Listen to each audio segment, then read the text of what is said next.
Here we go, Maya. Yep. See? Told you. No vacation. No holiday. Get to work. Give it freaking. Go up. Woo! I saw that. I saw everything. Okay, good morning. Good morning to everybody who is with us in Clubhouse and joining us on LinkedIn and YouTube, Facebook as well. This is Japanese Politics One-on-One. This is episode 232 with Timothy Langley, the CEO of Langley Esquire, the longest standing government relations and public affairs company here in Tokyo. Good morning, Timothy. And well, it's a pleasure to have you with us on the election for the upper house today. This is something that we're going to talk about next week again, but I believe that we'll have a lot of insights today about the past week, okay, and also what happened, what led to the election, and what we can expect. So, it's on you. Thank you very much, Maya. Good morning, everybody. Good morning, Japan Hands. Thank you for joining us every week, Sunday at 8:20. It's a 3-day holiday today, but I am reporting from the port of Ito, which is nestled on the far side of Sagami Bay. It's a full 9-hour sail from Hota, which I did yesterday. Ito is sandwiched in between Atami and Shimoda, if you're not quite sure of the geography, but it serves as one of Japan's oldest seaside resort towns, and it's famous for its hot springs, timbered architecture, and views of Mount Fuji, which I will be enjoying all day after I finish this briefing. Ooh, so lucky you. Trip. Yes. I'll be making the return trip tomorrow, but in the meantime, let's get to today's major developments over this last week. And as you know, every week we report on what's happened over this last week, bring you up to date, make some predictions or some assessments about what's going to happen in the near term. But today is really a pivotal time. The elections are today. The yen held mostly steady, Maya, with underlying pressures building, so we can anticipate things happening actually from tomorrow based on the upper house election results. The prime minister hosted major diplomatic guests while fending off rebellion at home. U.S. tariffs loom very quickly on August 1st, and Japan's business sector is bracing for that. The upper house election unfolds today with fringe parties poised to make incredible surprise moves, it is predicted.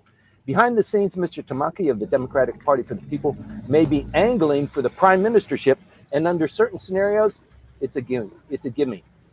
And on seasonal notes, Tsuyu is over. The meteorological agency demanded that, and the weather complied. The cicadas are out in force.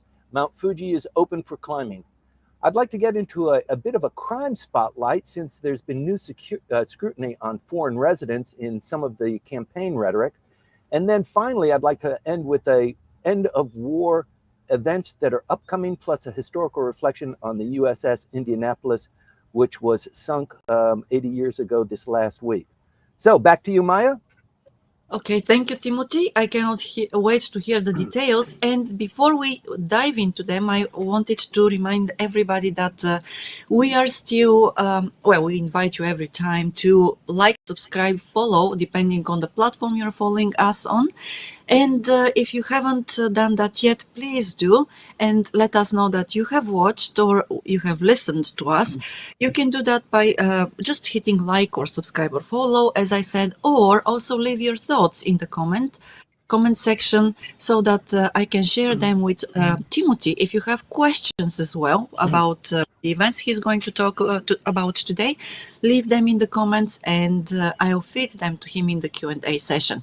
Also, remember that if you or your colleagues, your company or acquaintances of yours, if they have any difficulties entering the Japanese market and they need government permissions and also they need to meet people in Kasumigaseki and to talk about their business there, Timothy can help you with that. So, Timothy, it is over to you. Let's go into the details and see what happened during the last week and what we can possibly expect from today's election. Great. Thank you very much, Maya. And also just to highlight that we produce a synopsis every week after the briefing. So if you can't stand listening to my voice or watching what's going on in the background, we encapsulate it in a summary. It's not as richly textured, but it does the job, I think, and it's for free. We were posting it previously on LinkedIn. It doesn't really serve our audience, so we've shifted over to Substack, so it's free for download. And also, I don't want to put too much of a stress on it, but if you have an issue, if an issue comes up from time to time and it looks like or it feels like it deserves a little bit more treatment, like inheritance, we will put that into a policy piece to educate everybody about what's going on, what the concerns are, how you deal with whatever that issue might be. And we do this on a pretty frequent basis, almost once a month or even more quickly than that, depending on what the issues are. We produce policy pieces. But if you've got something that's bugging you or that you're trying to find out more about, either mention it to us, to Maya, in a comment, or just reach out and say, my company is struggling with this issue, and here's a couple of dollars. Please do a policy analysis on it for us. That's the extent of the pitch you will get from me. Great. And now let's go into the details of the political events last week. Thank you, Maya. So the US dollar, the yen, closed on Friday at 148.81. It was a steady finish, which capped off a pretty volatile week. Trading ranged between 147 and 149.05. You know that the 150 is a kind of a keystone figure that they try to avoid. The Bank of Japan is maintaining its 0.5% call rate while tapering Japan government bond purchases gradually through 2027. That's pretty important. The Fed rate cuts remain on hold as the U.S. economic data remains strong under the Trump administration. So this bolsters the dollar and it keeps the Fed a little bit or at ease. But you understand that there's an issue going on with the president and the Fed chairman. So that could have some movement going on there as well. Political uncertainty ahead of Japan's upper house vote is also weighing on the yen. So there's been just a kind of a tentative paralysis going on there. So that's why the logjam is going to break out tomorrow, depending. Analysts warn that breaching the 150 threshold may trigger a rapid capital flight. So stay tuned for that. U.S. and Japan tariffs on August 1st, 25% tariffs are to hit the Japanese auto and auto parts, and June exports are already dropping. Autos are down 26.7%. Pharma is down 40%. Japan is negotiating furiously, as you know. Minister Akazawa met with Bessent and will meet with Letnick this next week in Washington, D.C. But he did have a chance to spend time with him this week when he visited Japan. Secretary of Treasury Bessent visited Japan. He was actually the head of a delegation, U.S. delegation, to visit the expo and to meet the prime minister and to talk about tariffs. They didn't talk about tariffs. It was mostly just for public consumption. He spent one day in Tokyo. He went to Osaka. He helped with the expo there, and then he left. Mr. Akazawa will be in Washington, D.C. this next week. They will probably have an opportunity to meet again, but I think the die has already been cast. The industry is opposing a compromise 10% tariff because previous to the Liberation Day tariffs that were announced by President Trump, there were tariffs in place, but through several negotiations, it was paused. It's been paused for more than 10 years. And now they've been reactivated under the Liberation Day doctrine. So these tariffs they're not brand new. There were tariffs before, but they were paused. So it's just taking that pause off, and the pause has been implemented as a result of furious negotiations spanning many years and several presidents. So there's a little bit more to the story than meets the eye. Today, 124 seats in the upper house are at play. That's one half of the upper house. The LDP and Komeito need 50 seats to maintain control. It doesn't look likely. Sanseito, Reiwa, and other fringe parties are gaining momentum, as everybody has heard if you're reading the newspaper, if you're watching TV.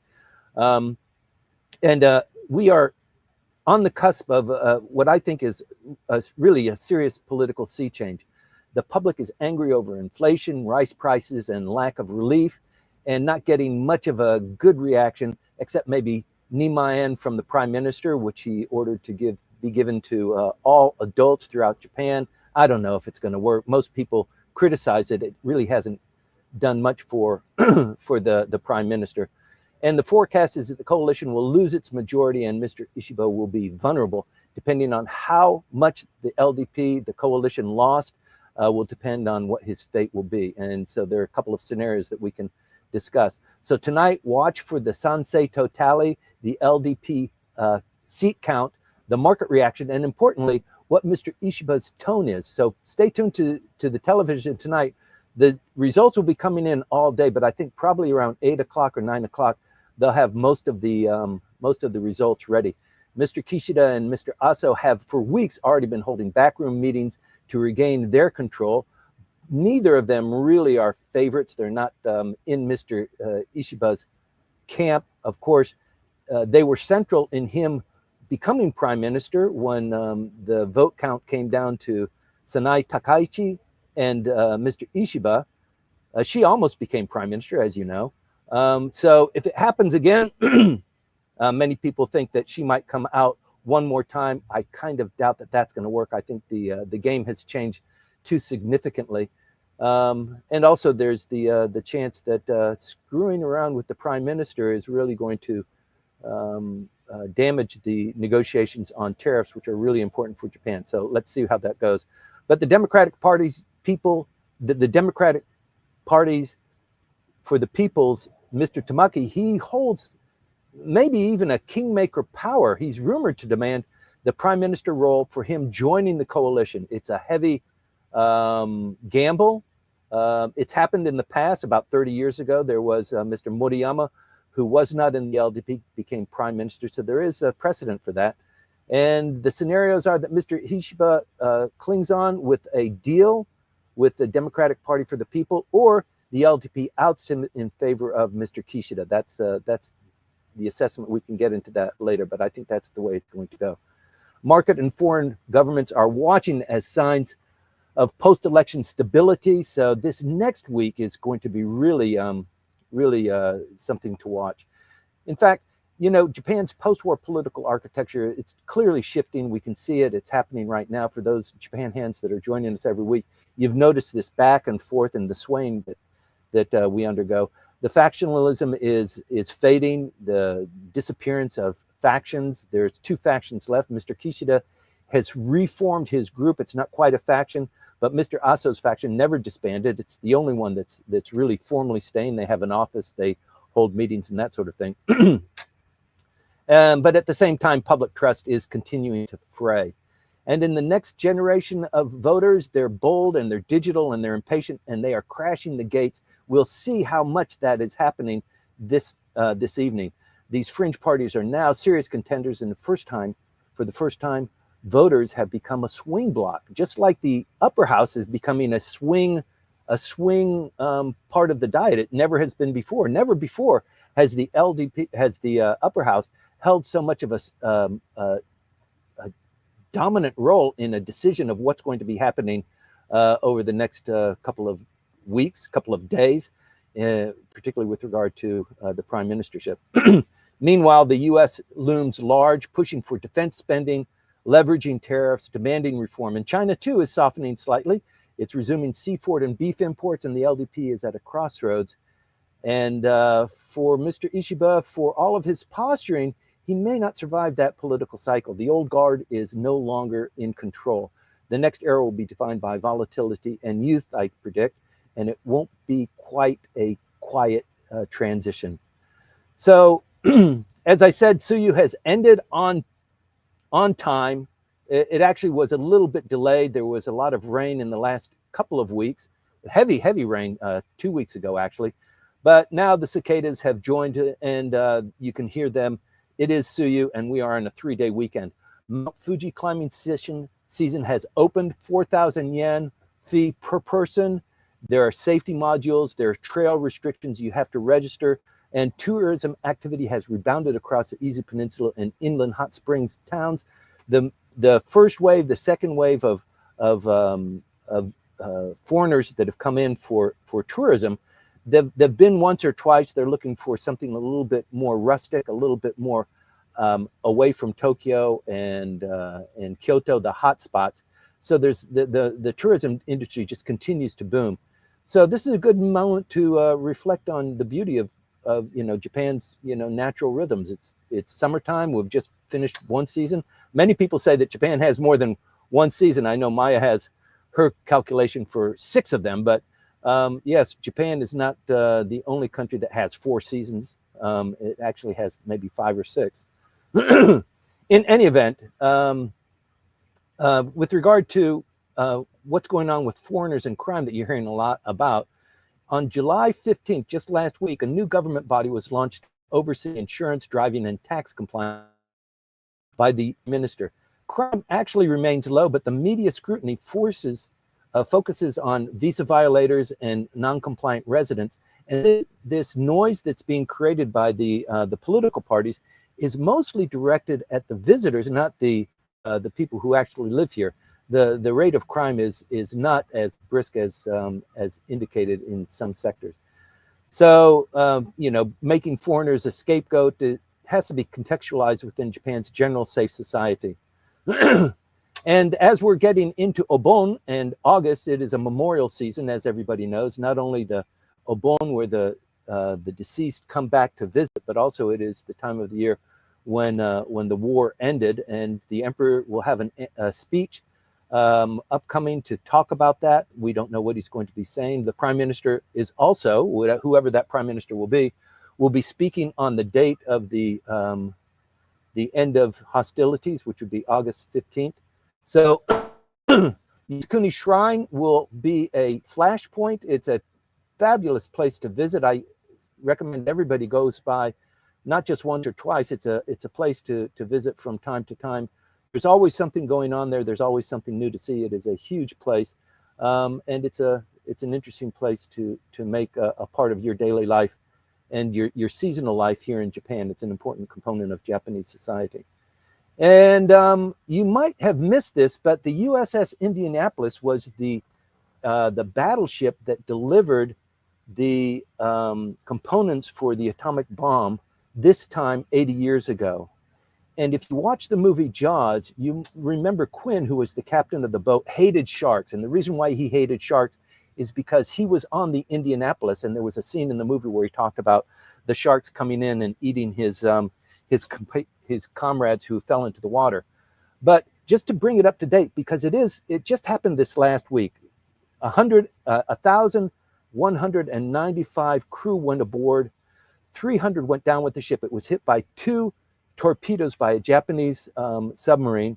It went down probably within 15 minutes. So only 900 people entered the sea, and only 316 of them survived after days of shark attacks and dehydration. It's kind of unfortunate. The movie portrayed the sharks as really the evil ones, and as a consequence of Jaws, people have a field day on killing sharks and hunting sharks and that sort of thing. And the fact of the matter is that during the disaster, the sharks were not really, it was mostly dehydration and drinking seawater and just being 4 days out in the open elements. It sank on July 30th after it delivered the A-bomb components, but the most of the deaths were not caused by shark attacks. So it's worth remembering that Jaws was a great story, but as in all things are somewhat twisted. But we remember today the people that died, and not just on the U.S. side, but also on the Japanese side and throughout the region too. So it's a very special time of the year for all of us. 80 years ago. So that's it for today's this week's briefing, Maya. We covered a lot: politics, trade, memory, and cicadas. And I hope you enjoyed this 3-day weekend wherever you are. I'll be making the 9-hour sail back to the home port of Chiba tomorrow. But first, I'll soak in a few hot springs and take in the quiet buzz of the country in transition. With that, I turn things over to you, Maya. Thank you, Timothy. And to everybody who joined us a little bit later today, please remember to let us know that you have been with us by leaving your thoughts. It could be a comment, it could be 2 comments, it could be a question or 2. Could be money. Well, we broadcast entirely free of charge, and Langley Esquire's newsletter that distributes the synopsis of these briefings also goes out free of charge. So if you haven't subscribed for it yet, you can let us know, and I'll add you to the subscribers list.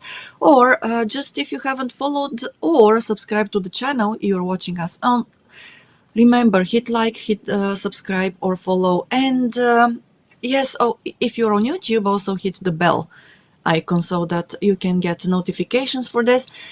Share the Well, love. share the love. Also, I wanted also to say this last week, and I entirely forgot.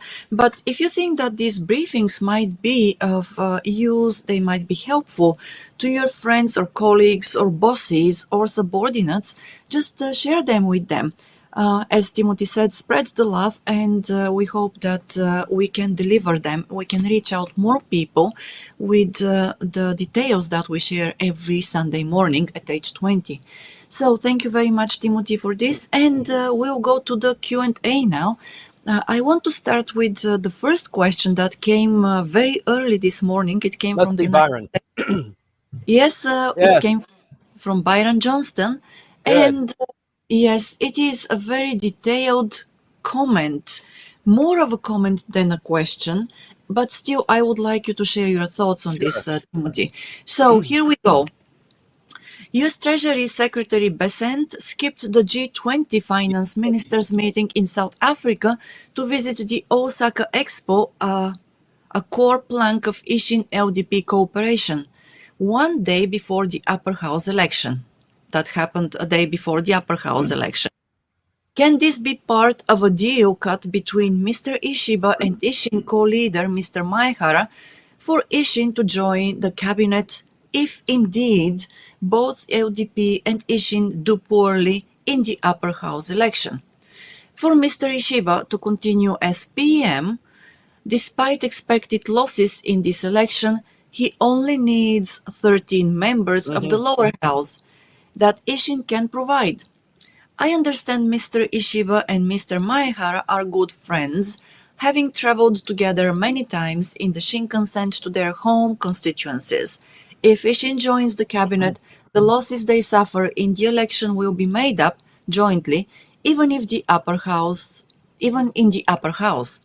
Naturally, the US would be unaware of any such arrangements when the curious date of July 19th was chosen for the Osaka US Pavilion National Day. Yep, That has no significance on any US calendar.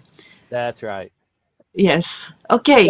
So let me respond a little bit to that very layered observation, Byron. Thank you also for joining us every week. Your comments are always welcome and well-meaning. Yeah, I think first it was Trump was going to go to Osaka. He was going to have a visit, and then it was going to be J.D. Vance, the vice president, and now it turns out to be the Secretary of the Treasury. And so, no, I don't read it as a slap on the back or as an endorsement of Mr. Ishiba, or as a thank you for what's happened with the negotiations. I think the negotiations have stalled. I don't think the United States is very happy with that. The president keeps saying, "Call me," and you know, although Mr. Akazawa is going to Washington D.C. every week, this is his 9th trip, and Mr. Bessent was here representing the tariff negotiators. Well, it didn't mean anything. He was here in Tokyo for, I mean, everybody here on this briefing. You've come to Japan and you've done your visits with the delegation. What can you do in one day? You have breakfast at the Okura, you go to a meeting, you come back, you debrief. You might have another meeting. You've got a dinner that night, and then you go to Osaka. I don't think they really achieved anything. I think it was just for the photographs, and there was no dinner, there was no photo op, there was no press conference. So they went to he went to Osaka. Mr. Akazawa did accompany him there, but they both said, we had no discussions about tariffs while we were in Osaka. This was a U.S. day, the Pavilion Day, and it apparently went very well. The ambassador, Mr. George Glass, Ambassador George Glass, was in attendance, as well as a delegation, pretty high-powered delegation, with the Secretary of the Treasury. but yes, he did skip that important G20 meeting. But I think it was just a kind of a we have to do something, and so go and show the flag, and you're the Secretary of the Treasury, you're an important person. He actually, many people don't know this, he was a long time in the Soros Fund. He was a very important cog in the Soros Fund, and dealing with Japan and the yen and that sort of thing. So he's no novice to Japan. I don't know how many times he's been here, but he knows a thing or two about Japan and about tariffs and about money. I wasn't so tuned in to his long relationship with the Soros Fund, and now he's Secretary of the Treasury. It's interesting to me, if you don't mind me adding, No, go that ahead. they're just going the Japanese way of building this relationship, or building that trust between each other before they can actually go on and make a deal, because they have been communicating on X, these two, and well, obviously they have agreed that a rushed deal is not good. So basically, a good deal doesn't mean a rushed deal. And maybe there is something there, which we may look into, and we may just appreciate as a reverence, on behalf of Mr. Besant. You're talking about the tariffs, right? Yes, and the negotiations, because they are obviously not rushing to talk about the tariffs. No, Once, yeah. I think the deal has already been cut. The business community has said we didn't have tariffs before. I mean, we had a pause in tariffs even before Biden, even before Trump. There was a pause. There is 25% people talk about, that's what should be in place, but through GATT, through a couple of negotiations and side deals, we don't have we have a couple of tariffs on rice and on a couple of products, on some pharmaceuticals, but generally U.S. goods come in tariff-free, Japanese goods go into the United States tariff-free. This is the re-implementation of what was already in place years ago, and the business community has said, even going to 10%, you guys, that's gonna be tough for us, So 25%, forget it, but even 10%. So they don't have much room for negotiation, and so I think the die has already been cast. I think August 1 will come, and the tariffs will be implemented. Already, you can see the prime minister moving with China, with a couple of the other trading partners, to deal with this new reality. What are we going to do about defense? What are we going to do about regional projection of and Japan's role? You remember that Mr. Kishida wanted to be the peacemaker. He wanted to be the guy that cut the deal, because the United States and Russia and all of these parties, they needed somebody to come in with a little bit better diplomatic deal to kind of cut the deal. Ishiba doesn't have that. He doesn't, he's mostly a domestic politician, as we all know. And I think the opportunity for him to survive much longer is very, very low. Also, emphasized by tonight's results. So let's see. yes, indeed. And there is also some news, in mainstream media, also on social media platforms, that Miss Sanae Takaichi is once again voicing her willingness to Oh, run yes. for the LDP presidency when the moment is right for that. And what are your comments on this, Timothy? So it could be time for something like that. You might remember Mr. Taniguchi, who was a speechwriter for Mr. Abe. He just posted that he's been named the honorary chairman for Nippon Kaigi. So many people associate Nippon Kaigi as on the far right, and the emperor should remain as the leader of the country, and we should go back to our original moral standards and the way that Japan used to be. That's what it's a conservative voice, and he's a good guy. I think he's well known among the hands in the audience. But the fact that he became the honorary chairman of Nippon Kaigi is significant, and it kind of elevates the profile of Nippon Kaigi. Most people, it's kind of like Komeito and the religious organization that supports Komeito. You really are not supposed to talk about that. You don't talk about Yakuza. You don't talk. There's certain things that you're not really supposed to talk about. Nippon Kaigi is one of them. So the fact that that is really starting to come to the fore, we are at a political hinge point. There are a lot of things going on. It is possible, I think unlikely, for Sanai Takaichi to arise. She's never going away. She's still got lots of miles on her. She is a competent politician. She is on the more right hand side of the political spectrum within the LDP. She's got a lot of supporters. It is possible, but I think more likely than not, it's not going to be Mr. Hayashi, although that would be a good call. I think it's going to be Mr. Kishida. He's going to do comeback, go with the tried and experienced. And even though the LDP is back on its feet and it doesn't have a majority, we'll rebuild under Mr. Kishida's leadership. And he has a faction, 45 people, maybe 50 people. It's smaller than Mr. Aso's existing faction, but yeah, let's rebuild. Let's get this thing back on track. I think that's a more likely scenario. Yeah, the LDP does need to rebuild, don't they? Yeah. Right. Yeah. Okay. So, and we have a question from Rossi Lamont Walter. So it is about the LDP again. And he says, is it better for the LDP if Ishiba steps down tomorrow? Yeah. I read this opinion here on LinkedIn from a Japanese national political commentator, and I'd like to have more ways to think about it. Yeah. Yeah. You'll know that story pretty soon. You don't have to wait until next week's briefing. He will indicate that, and discussions are already ongoing. There are a couple of scenarios. If it's this, then that, and if it's that, then this, and then Mr. Tamaki is in the breach. He's locked and loaded and ready to come to the fore. I think things will happen very quickly, though, Rossi. And by the way, thank you very much for your always very encouraging and supportive comments on the synopsis and on this briefing every week. I really appreciate that. So yes, it's a turning point tonight, turning point for the Prime Minister.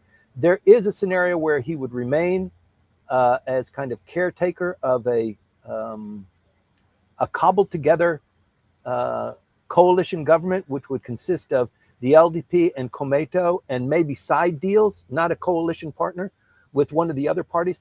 I don't think Isshin no Kai has a chance. I think the real deal is the Democratic Party for the People. Mr. Tamaki really wants it and is willing to negotiate, although he will hold out for prime ministership, obviously. But I don't think Isshin no Kai is in the same situation. They've got two leaders. They've got the leader who is the governor of Osaka, and then they've got the leader who is a member of parliament. So it's somewhat fractured, and it's really fighting for its life. There are two seats in Osaka that are Isshin no Kai seats for this election. They might lose one of them, or they might lose both of them. Everybody wants them to lose. Everybody else wants them to lose. This is their strength. This is where they have been formed, and they want to spread out from Osaka. So they've got a target on their back. So that will mean something too. If Isshin doesn't do very well, if it loses one of the seats, that scenario is not going to play out. The more likely scenario is that the Democratic Party for the People does well. Some of the other groups also do well, and the LDP plugs its nose, drinks something with it, and then invites the Democratic Party for the People into a coalition government. It's possible that also Komeito could lose, and because of their loss, they've pulled down the numbers. It's not because of the LDP, but because of Komeito. So it's a lot of it is just up in the air. So let's see how it goes. Yes. Good morning. So a lot of people are pulling out. They're getting well, they want to see the star of the show. That's why they're getting close to you. I'm sure about that. No, I think that's why they're leaving port. Okay. But the funny thing is, just if you don't mind a sidebar, Japanese sailors always have like 10 or 15 people. The capacity of this boat here is probably 8 people. I think they have 8 people on that boat. Everybody wants to go sailing. I want to go. Hey, let me go too, Captain. So it's funny. Well, it's funny, but those foreigners, they don't, right? It's no, just the foreigners are a little bit different. Right. Okay, so thank you very much for this. And Rossi, there is a question from you here. Often used, kindly elaborate. I'd like to understand more. I just missed the moment when you wrote that question. So if you can help us understand what you referred to and what you want to understand better, please let me know. And Jawid Burki, you mean that long-winded answer didn't take care of it? No, it's a different thing. It's a different thing. I'm sure that Rossi understands what I mean. Okay, and Jawed Burkia, thank you very much for joining us. And well, he says, thanks for sharing episode 232. Interesting how immigration is becoming the new buzz topic, often used when politicians lack concrete plans or long term projects. In It started every country. in every country, yes. It's starting to feel like a fashionable fallback rather than a well Yeah. thought out policy direction. Curious how voters will respond, especially with smaller parties pushing fresh perspectives. Timothy, any thoughts on this? So actually, it's a clever move. You know, you've got to give them credit. They've come up with something that does strike a harmony within the hearts of people. There are a lot of foreigners. There are a lot of tourists. You can't be anywhere in Japan and not be surprised by the number of foreigners that you run into. So some people, it's okay. Most people are either ambivalent or negative. Fewer people are positive about it. They don't really calculate the amount of revenue that Japan pulls in. I mean, they pull in more money than what they spend on defense every year, the tourists coming in. So it's a great boon to the economy, but it is a little bit difficult. My friend Dan Harada complains he's got a family mart near his residence in Tokyo. And there are a couple of uh, hotels, cheap hotels around there, and the foreigners go to the family mart and they drink coffee and they get something to eat and they just leave trash and they've got tattoos. And he says, can you, and Dan is a foreigner, right? And Dan himself says, can you believe it? These foreigners, and they just come and they don't dress appropriately and they just leave their trash. Well, who lets people do that? Why do they act like that? So that's even from somebody who's not Japanese. So for the Japanese themselves, you've got to imagine that some of the views are a lot more negative. And as I said earlier, this negative impression is not about the foreigners who live here, the residents of Japan.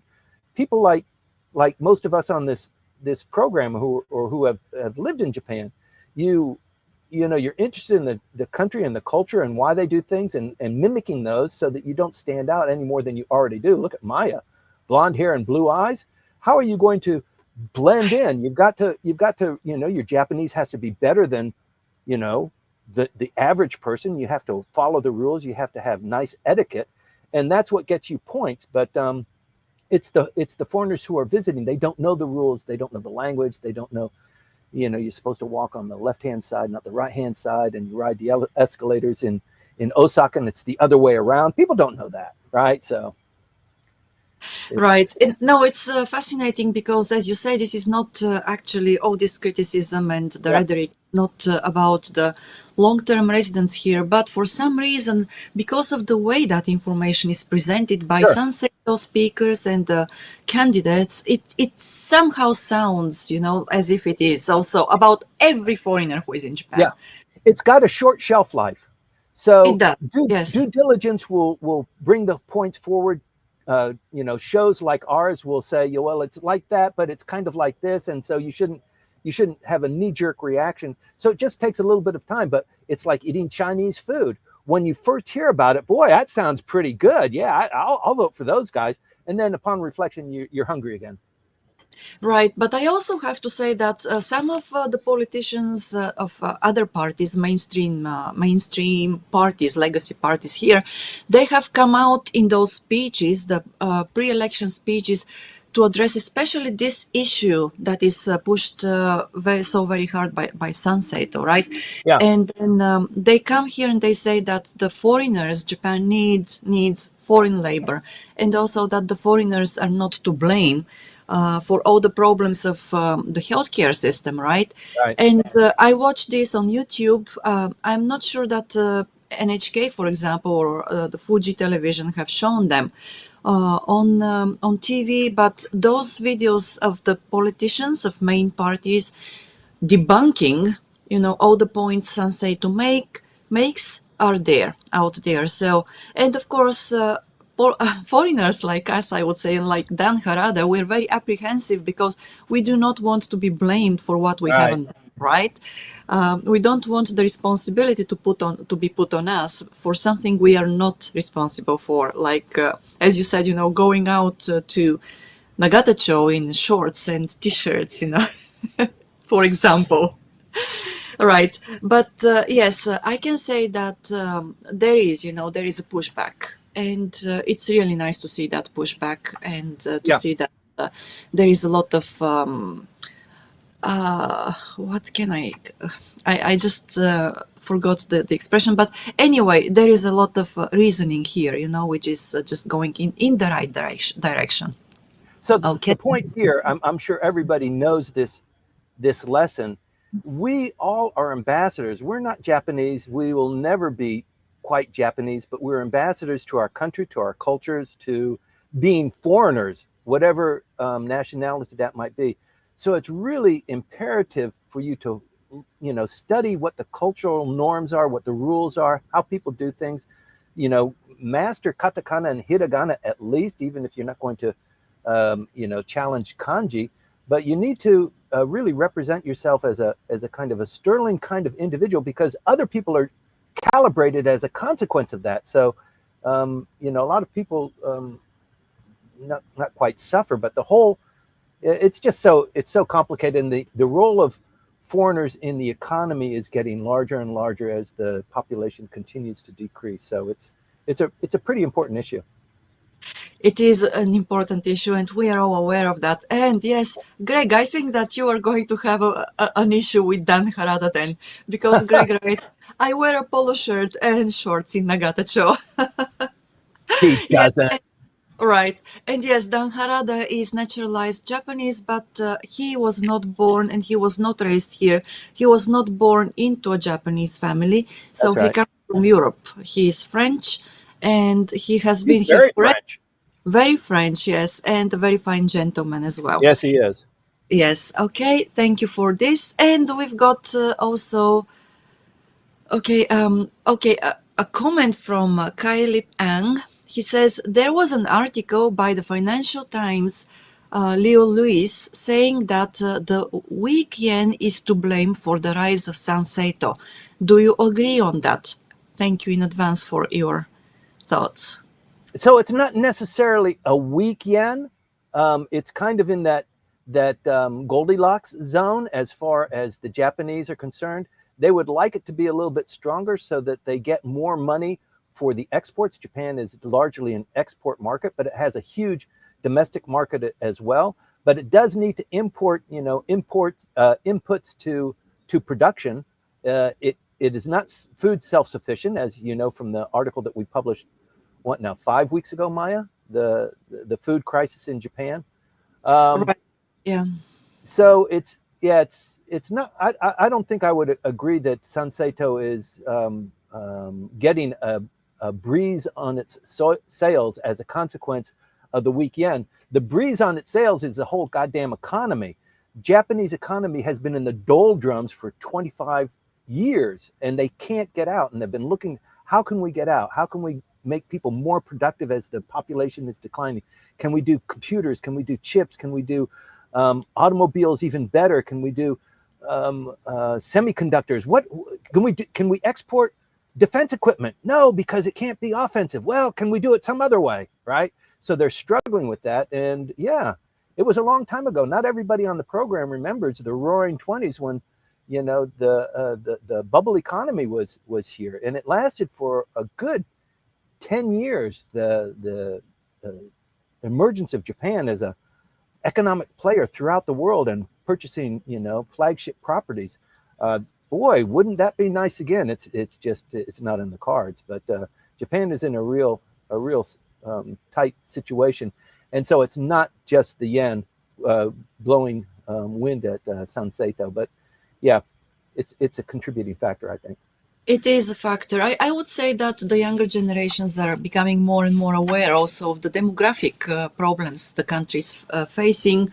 They are aware that a lot has to be done so that at some point of time, when they get old in return, they will be able to enjoy their senior years as well.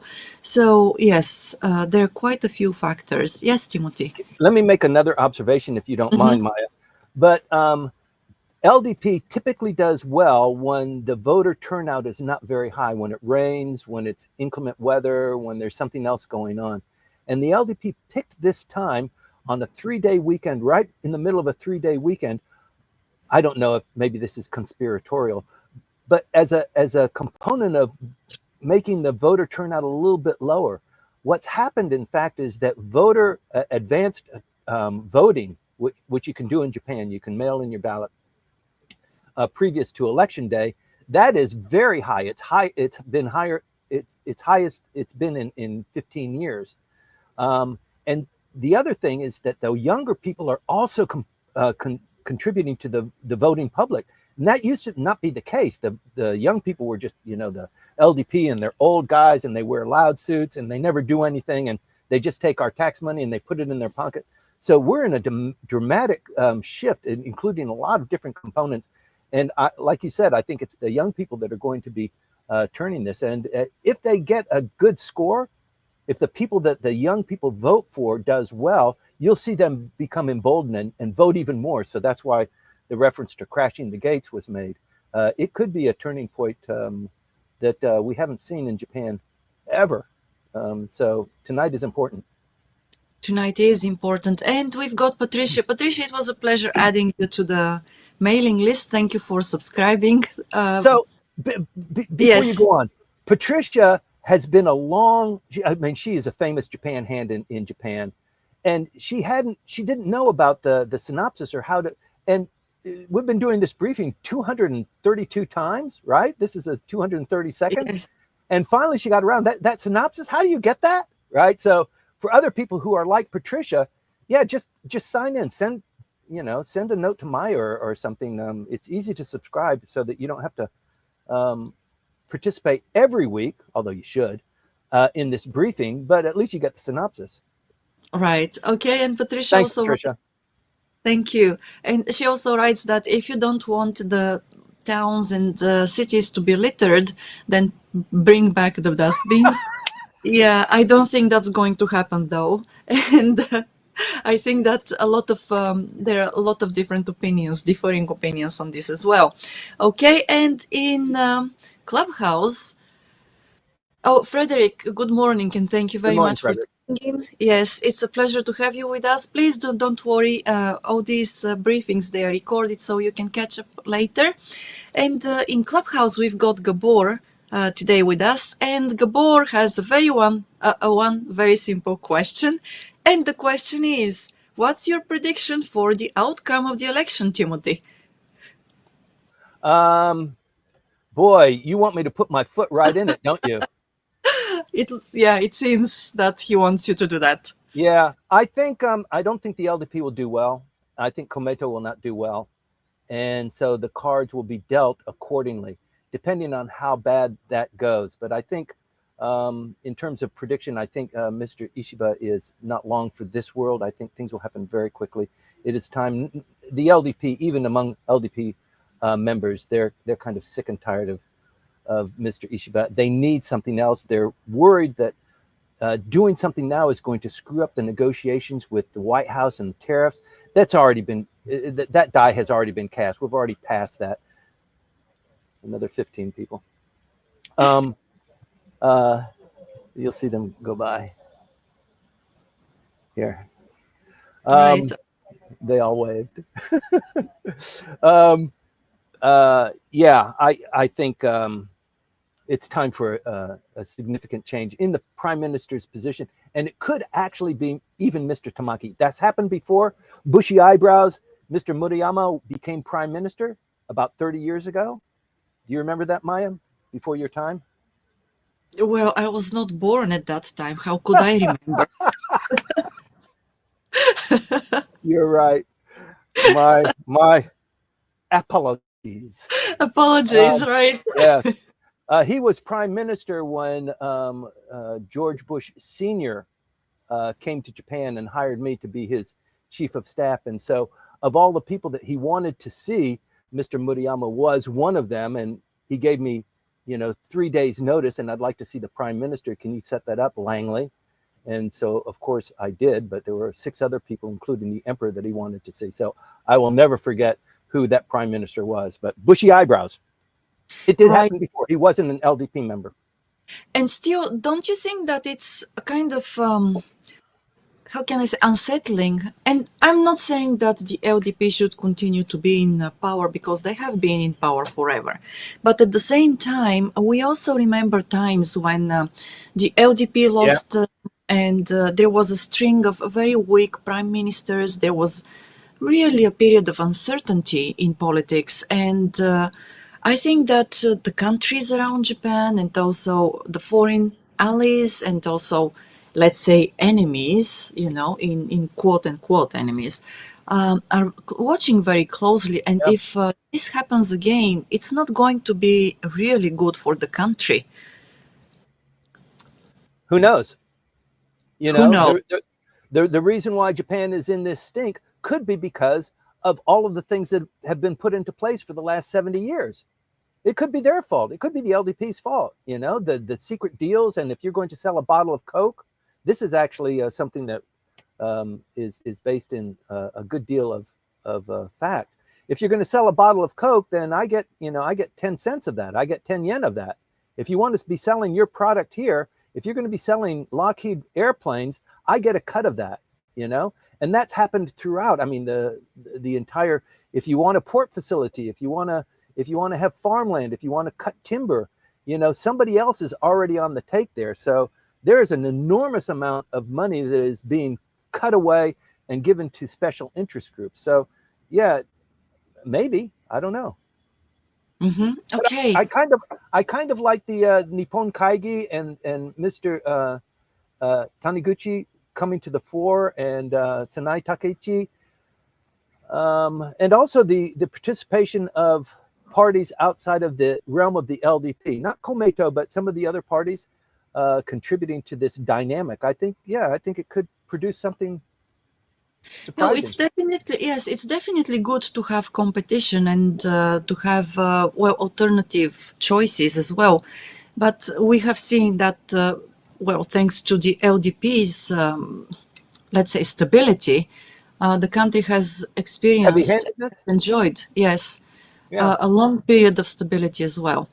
And it's relative once again, because the economy has gone down during the past few decades, and we are still, to see what can be done for it to once again pick up and improve. Can I Oh, throw in something else too, Maya? So sure, yeah. many people already say Mr. Abe was one of the most significant prime ministers in Japan's post-war political history. I'm not sure, but he was the longest serving. But I mean, even at the point when he was at his pinnacle, people were still mispronouncing his name. Hmm. Okay. And we had, Foreigners, yeah. yes, foreigners, Mr. Abe, right? Abe is Hey, the yes. right. So we have eclipsed that. We have passed that. And when you and I first started the show 4.5 years ago, we never thought that there would be so much interest globally in what's going on in Japanese politics. And it's not just as a consequence of what happened with Mr. Abe and the dissipation of factions and the money scandal and things like that. But genuinely, Japan is becoming a more important component of people's understanding of geopolitics and the economy and how their currency is doing and trade flows and things like that. So it's really rewarding. And thank you, Maya, for coming up with this terrible idea of hosting a briefing every Sunday morning at 8:20. I take responsibility for that, and you're very welcome. Okay, and then Yuka, good morning, good evening, actually, to you, and thank you for joining us. Yuka writes, my young nieces in Japan were leaning towards candidates that present online before the election. I hope their voices are reflected in their election results. I think they will Right. be. Yeah. I think And they will.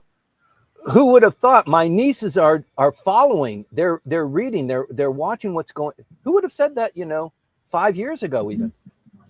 Yeah, well, the political landscape and the media has changed, or have changed a lot in the past 5 years. So that's what we're seeing at the moment, the results of that. All right, and there is a question. I think this is once again from Rossi. Question: what Japanese companies and industries are looking to partnering with African billionaires, startups, and so on? Work for communications, technology, private investments in climate, infrastructure, etc. Shoot. So, yes. what are these Japanese companies and industries looking for? What kind of Yeah. partnerships are they looking for? What do you think about this, Timothy? So, Let- African nations have been very active in trade and development, both ways, receiving development funds from Japan and also exporting. Kenya exports enormous amounts of flowers, and I also saw something the other day. There was another country, but I think it was actually Colombia, exporting flowers and having a huge flower industry. But it's not just that, it's also cobalt. Diamonds are a big deal. But it's a complex question. It depends on what they have to offer. Japan wants what they can get, the highest quality at the lowest price. And if it's African countries that are supplying that one way or the other, then they'll become an attractive target for the Japanese. But the Japanese, the Ministry of Foreign Affairs and METI is all over the world. They send diplomats all over. Your husband also does this sort of thing, right, Maya? That's how you met him. He went to Bulgaria and as part of Yes, his training, right? yes, So yes. they have specialists. They speak the local language. They did an MBA. They did an advanced degree there, all over the world. And these guys know what they're talking about. So they're always sniffing out deals. They're looking for. It's not just political espionage and looking for intelligence. It's trade. Japan is basically a trade nation. Not many people are afraid of Japan for espionage or stealing their secrets. They're just mostly looking for a great deal, and most of the shosha are right there, hand in hand with one of these ministries on developing that. So it's I can't really get into that answer, Rosie. I appreciate it, but it's too deep for me to respond to. Standing up in the sunshine. But if it Yes. means something to you, why don't you call up and engage us, and I'll give you a really good answer. Right. And Greg, please forgive me for saying this. Greg says Takaichi-san is not an alternative choice. And you are right. Please forgive me. When I said alternative choices, I meant other parties. Because we have been dealing with mostly one choice predominantly. And in addition to that, we had other parties which were not able to put their acts together. But right. Okay. Thank you for making that comment. Yes, While, Timothy? while, while you're on Gregory and also Gabor too, Gabor said, "So big shot. What's your prediction?" I don't think if there is a change of prime minister, I don't think you're going to see the same thing with um, all of the 9 candidates coming out and vying for that position as LDP president. I don't think you're going to see that circus. I think it's going to happen relatively quickly. They'll have a meeting up on the 9th floor of the LDP. All of the LDP members will be there. They'll request or they'll accept Mr. Ishiba's resignation, and then they'll choose who their candidate is going to be. There probably needs to be an election, but I think it'll happen very quickly, depending on what the outcome is today. Right. Okay. Thank you for that. And Gabor says that he agrees with you. Big shot. Thank you. Okay. Thank you, Gabor. Really. All right. And we have a question from Manabe-san, and it is: could you explain the system for training or educating politicians in Japan? If Oh, there is such a system. Yeah, it's a great question, that's a great right? question. So typically, um, I'm a doctor. I'm a lawyer. I wrote a book. My dad was famous, and I've got a bankroll, and I want to shift. I want to become a member of parliament. So I need to have a sponsor. I go to a politician, or maybe I go to the top. I go to Mr. Aso or Mr. Hayashi or somebody like that, and I say I want to be a politician in this district where I grew up, and I've got I do speeches and stuff like that, but nobody knows me as a politician. I'd like to do that. Then it begins the process, and they vet you because there are other people that come in, a doctor, a lawyer, somebody who wrote a book in the same district. And so they have a vetting process, and they see, is your hair right? Do you come from the right pedigree? Do you have any scandals in your background? Where did your money come from? Are you articulate? That sort of thing. And then they basically follow LDP or the whatever the party is, and some of them switch hit. The LDP won't take me, so I'll go to some other party. Sanseito is like that. Sanseito had a candidate in all of the Tokyo districts, 42 districts. They're the only party that had a candidate in all of the districts. So you've got to pick up these candidates. They didn't have the time to actually vet all of them. So there's a little bit of payback there if you don't vet them right, if you don't select the right ones, and you've got a child molester who becomes a member of the assembly or maybe a member of parliament, then you're going to pay for it. But that training begins there. So there are a lot of people that, on the other hand, there are many of my colleagues were diet secretaries when I was a diet secretary, and the transition there was, as a diet secretary, the boss moves on or retires or he dies. You have a certain claim to that if the politician doesn't have an older son or something like that. And most of the people remember you because you're the one that's handling the money and making the arrangements and cutting the deals. The member isn't. He's moved on to that. He's got a higher role. But the diet secretary in my generation, many of them went on to become members of parliament. Shinzo Abe was a diet secretary in the same faction, and at the same time I was being the diet secretary to his dad, and I was diet secretary to the fellow who eventually became foreign minister. So it really depends, but there are a couple of tried and true pathways. Right. Yes, and Keizawa-san, he says opposition parties are not used to using career bureaucrats, and bureaucrats don't know how to interact with opposition party members. I am generalizing, but the LDP and bureaucrats have worked for so long together. Somewhat the cause of the problem. Yes, I would say that. Yes, opposition parties indeed, yes. And when the CDP actually came into power in 2009, there was a lot of friction there between Kasumi Gaseki and the politicians, the government at that point. There were a lot of issues, really, that went unsolved because of that lack of understanding of how Kasumi Gaseki works among the politicians. And of course, there was a resistance within the Kasumi Gaseki because of that lack of understanding. Indeed. Thank you very much for that, Izawa-san. So what happened as a result of that, just to add a little bit more flavor there, is this was at a time when Mr. Ozawa was really, really powerful, exerting a lot of his influence.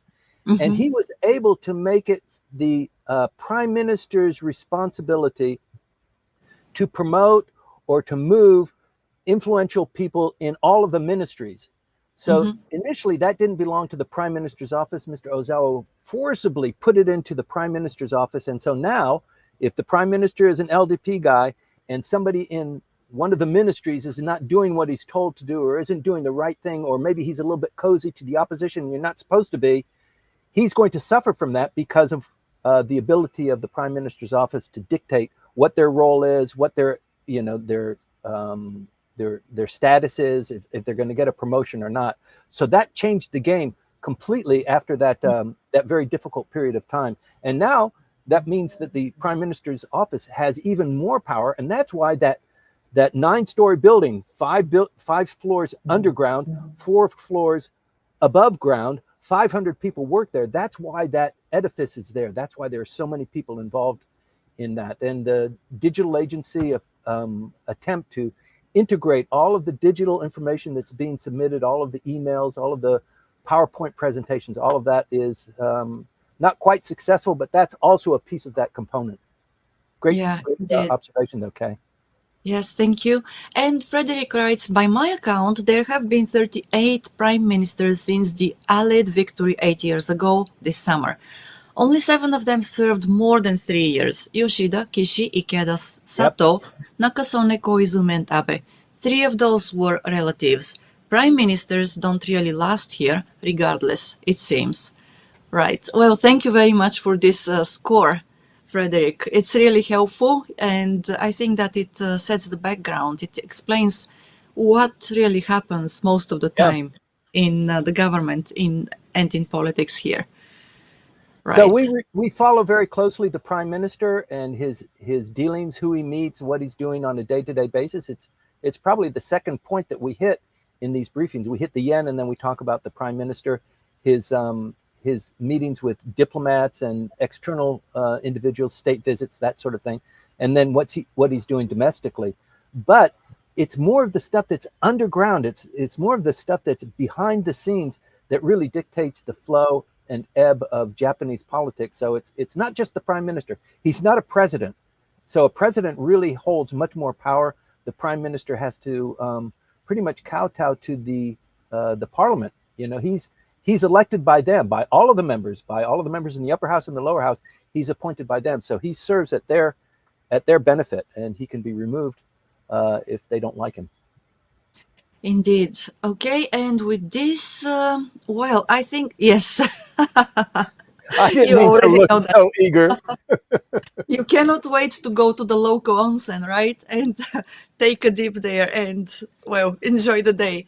Okay, so, well, with this, to everybody who wrote comments and also questions in the comment section, thank you so very much.